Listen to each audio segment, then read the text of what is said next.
Hello everyone, welcome to CTC by Rakhi Chaubey. इस video में हम लोग बात करेंगे टीजीटी सोशल साइंस के सिलेबस की बिल्कुल डिटेल्ड में कि कौन कौन से टॉपिक से क्वेश्चन आएंगे। उसके बाद डिस्कस करेंगे कि कौन से टॉपिक के अंदर कौन से सब टॉपिक्स बनते हैं, उनको आपको कवर करना है।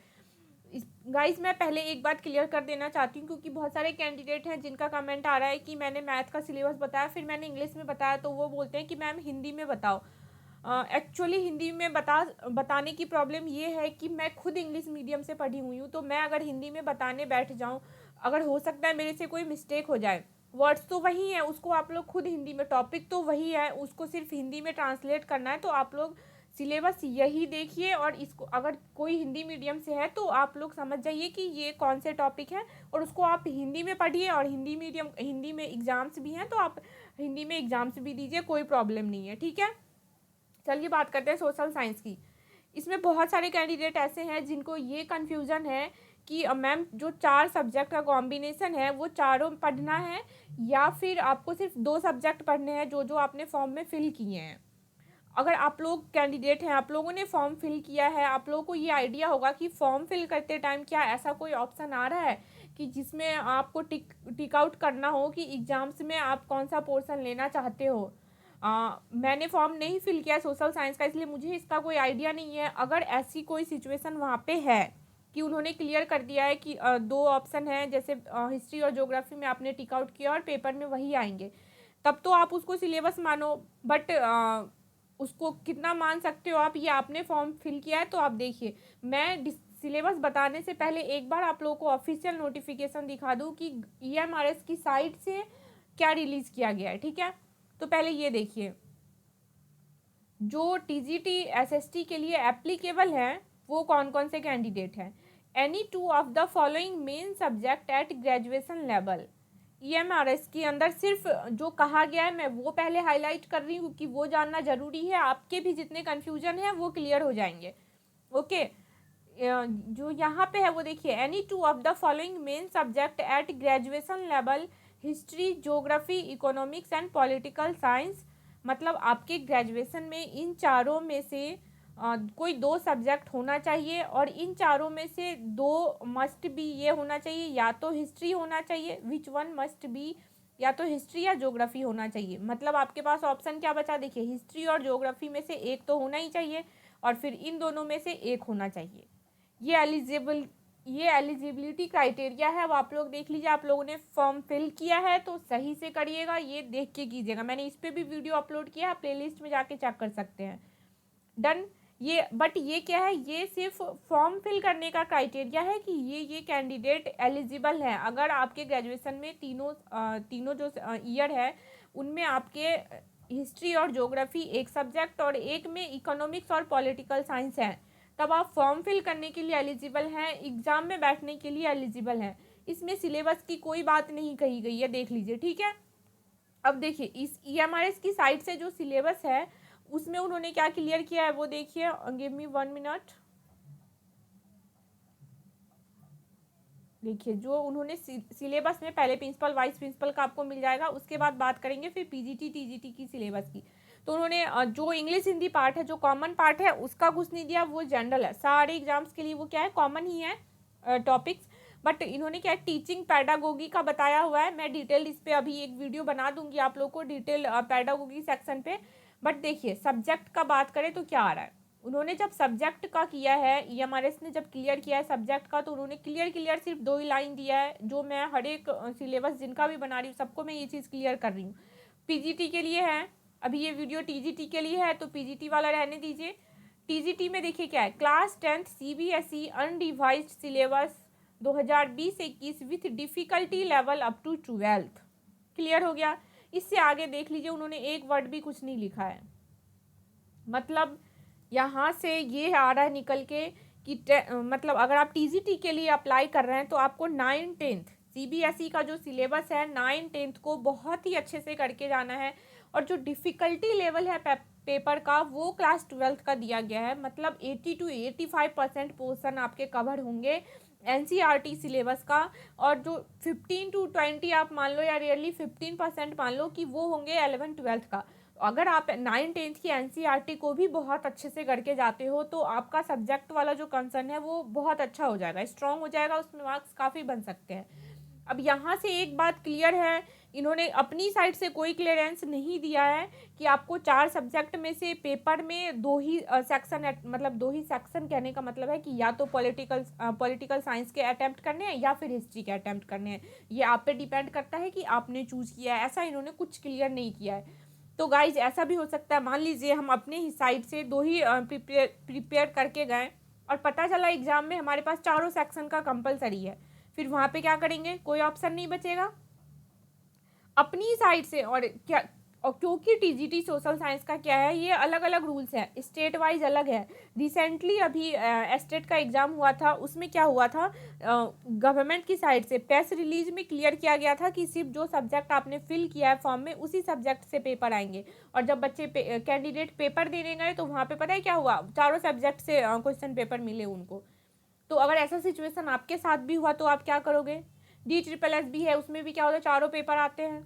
फिर अभी जो यूपी में हुआ था, यूपी टेट में नहीं आते हैं, फिर उसमें क्या है, 2 ही, जो भी 2 आपने फिल किया वही 2 से आएंगे।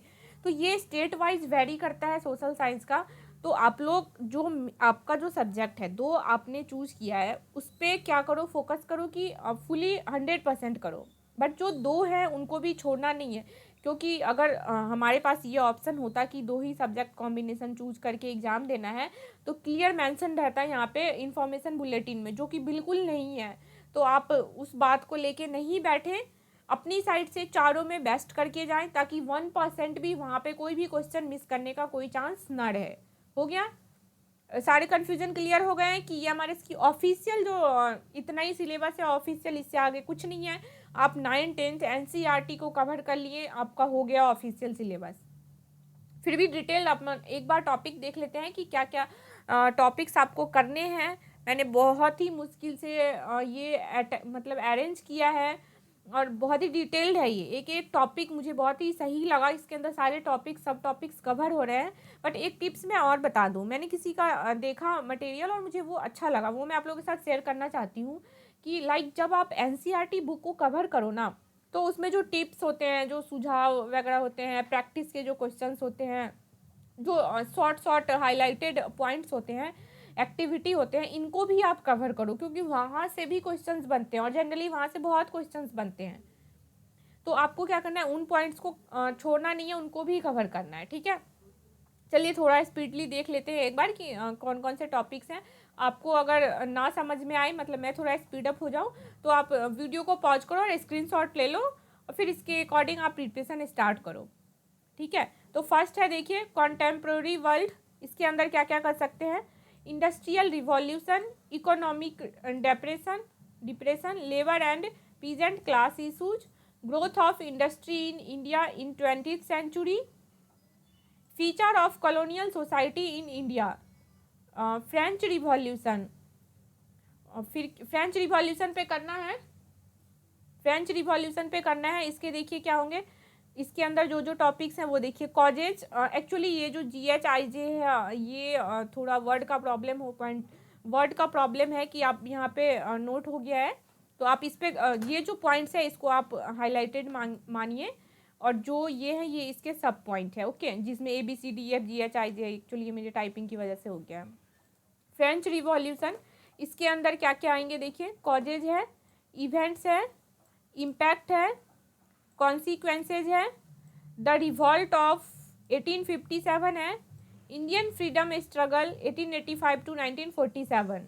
ओके, रशियन रिवॉल्यूशन करना है आपको, causes, events, impact on Russia and the world, consequences, rise of socialism, philosophy of Karl Marx, socialism in Europe, impact of socialism, rise of fascist forces in Germany and Italy, the two world wars and the establishment of geography, ये उसके बाद क्या, ये geography portion आ गया।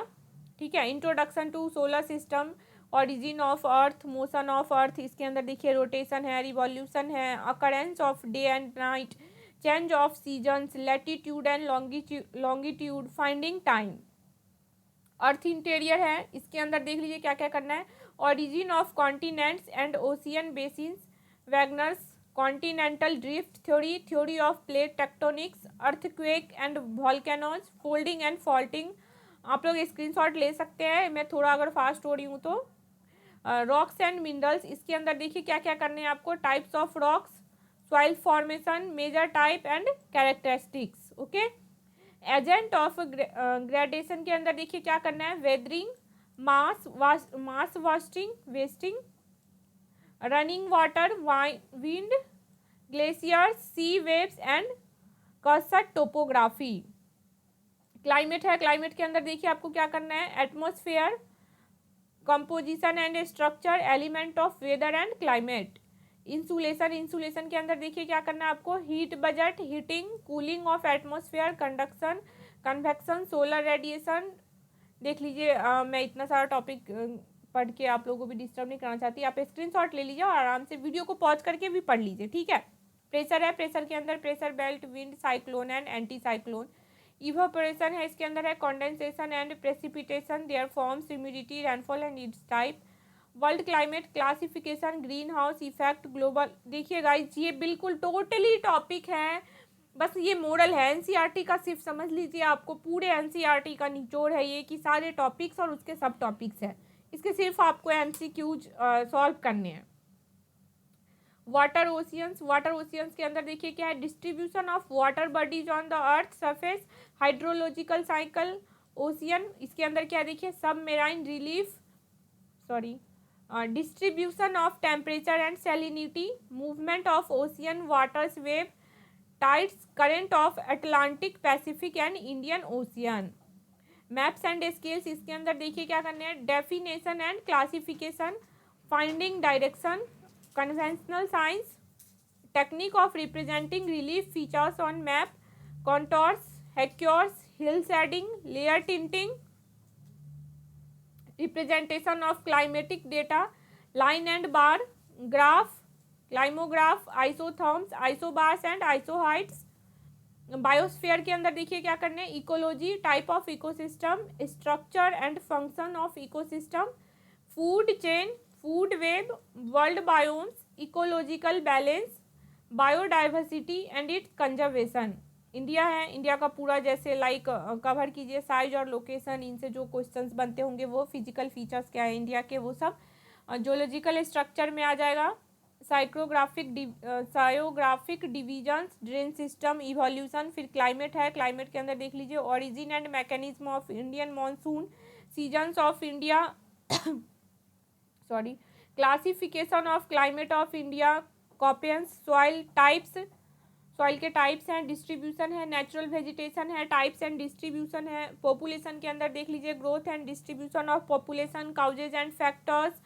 Migration के अंदर देखिए। Causes and consequences, population theory and their relevance, Malthus, demographic transition theory, population composition and its attributes, population and sustainable development, population as a resource, population problem and policies with reference to India, resources and development. इसके अंदर ये resources and development है। इसके अंदर देखिए क्या है। Meaning, nature, एक सेकेंड में आप इस एक साथ कर देती हूँ। हाँ जी, अब आप लोग स्क्रीनशॉट लेने में इजी रहेगा। रिसोर्सेज एंड डेवलपमेंट के अंदर क्या है। Meaning, nature and component of resources and environment, resources, environment and technology interface, classification of resources, distribution, utilization, economic and environmental significance and conservation of water, minerals, forest and fisheries, production and distribution of major crops, wildlife resources and energy resources. Agriculture, agriculture के अंदर देखिए क्या है। Wet and dry agriculture, intensive, extensive, shifting, commercial, plantation, agriculture, development problem. Guys please आप लोग screenshot ले लीजिए और फिर करिए प्रिपरेशन। ये देखिए फुल आपको एनसीईआरटी का पूरा निचोड़ दिख रहा है। इसमें जितने टॉपिक्स और कितने सब टॉपिक्स बन सकते हैं 9th-10th के बुक से, हर चीज़ आपको दिख जाएगा। आपको सिंपल सा लॉजिक यही करना है। 9th-10th ऐसे सोशल साइंस के जो 9th-10th का बुक्स है आपको चारों ही सब्जेक्ट को करके जाना है, क्योंकि एमआरएस की साइड से कोई क्लैरिफिकेशन नहीं है कि कोई 2 करके आप जाओगे और पेपर में वहाँ सिर्फ 2 ही आएंगे। और अदरवाइज सेकंड थिंग कि फॉर्म फिल करने के टाइम क्या नोटिस मिला है वहाँ पे, इसका मुझे आइडिया नहीं है। आप लोगों ने फॉर्म फिल किया होगा तो आप लोग मुझे कमेंट करके बता दीजिए कि क्या पता वहाँ पे कोई ऑप्शन आया हो जो मेरे नॉलेज में नहीं है, तो आप लोग कमेंट करके मुझे इन्फॉर्म कर दीजिए। ओके। मैन्युफैक्चरिंग इंडस्ट्रीज के अंदर देखिए classification, locational factor, types and distribution, industrial cluster of India, production and distribution of sugar, cotton, textile, iron and steel, chemicals and electronic industries, life line of national economy. इसके अंदर देखिए क्या क्या करना है, means of transportation and communication, roads, railways, waterways, airways, oil and gas pipeline, national electric grid, radio, television, satellite and computers, international trade है, ये देख लीजिए, स्क्रीनशॉट ले लीजिए इसका। अंडरस्टैंड डिजास्टर एंड हजार्ड्स, ये तो इंपॉर्टेंट है, इससे क्वेश्चन दिखने को ही दिखने हैं। टाइप्स ऑफ डिजास्टर करने हैं, disaster management, disaster risk reduction, ये लीजिए, इसका स्क्रीनशॉट ले लीजिए। फिर क्या है, कॉमन मैन मेड डिजास्टर क्या है, उसके प्रिवेंशन क्या है, कम्युनिटी बेस्ड डिजास्टर जो है वो क्या है, सोशल प्लानिंग फॉर डिजास्टर क्या है, tsunami, the killer sea waves, survival skills during and after disaster, alternative communication system, safe construction practices, sharing responsibilities, planning ahead. फिर देखिए नेक्स्ट है, कंपोनेंट क्या है प्रोडक्शन के, people as a resource, economic activities, non economic, population, education, health, unemployment, poverty as a challenge, ये भी इनसे भी क्वेश्चन दिखेंगे, poverty line, poverty inequality, policies for poverty reduction, poverty estimates, food security in India, food security, green revolution, buffer stock. Guys sorry मैं बहुत ही fast इसको read किए जा रही हूँ, बट आप लोग क्या कीजिए, वीडियो पॉज कीजिए और स्क्रीनशॉट लीजिए, आपके लिए ये ज़्यादा बेनिफिशियल है।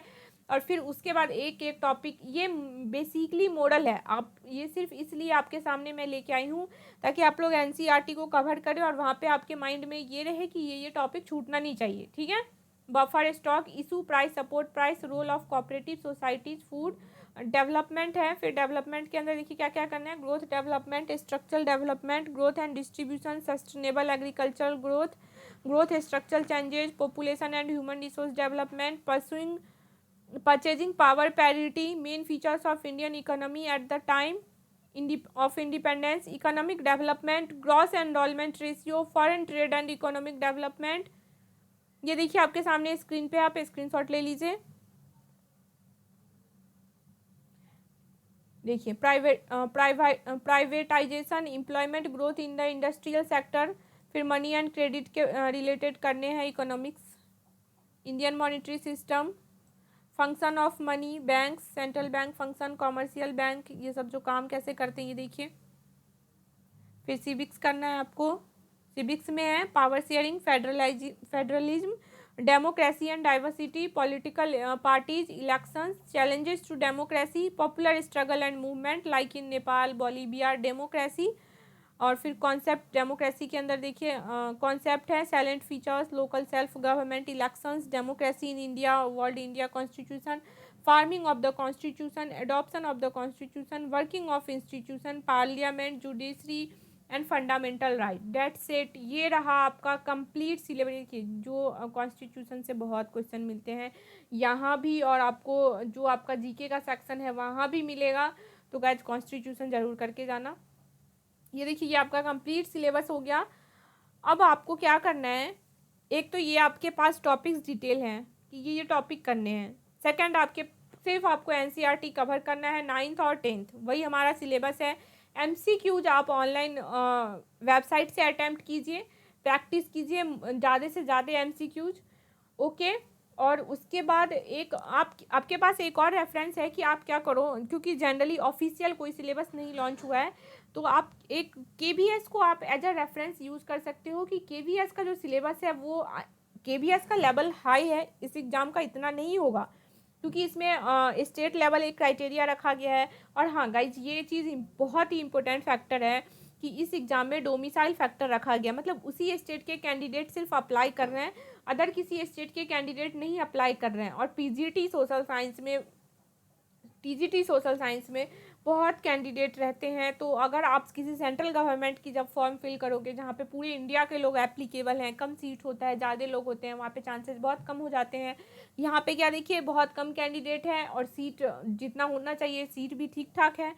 तो आप लोग क्या कीजिए, बहुत ही अच्छे से प्रिपेयर होके जाइए एग्ज़ाम्स में, ताकि कोई चांस ना हो कि आप लोग एग्ज़ाम्स में क्वेश्चन ना अटैम्प्ट कर पाए। ओके, बाकी जो कॉमन पेपर का सिलेबस है या फिर बहुत सारे लोगों का ये रिक्वेस्ट है कि पैडागोगी की पे सिलेबस बनाओ, तो मैं पैडागोगी का इसके बाद अपलोड करूँगी। ओके।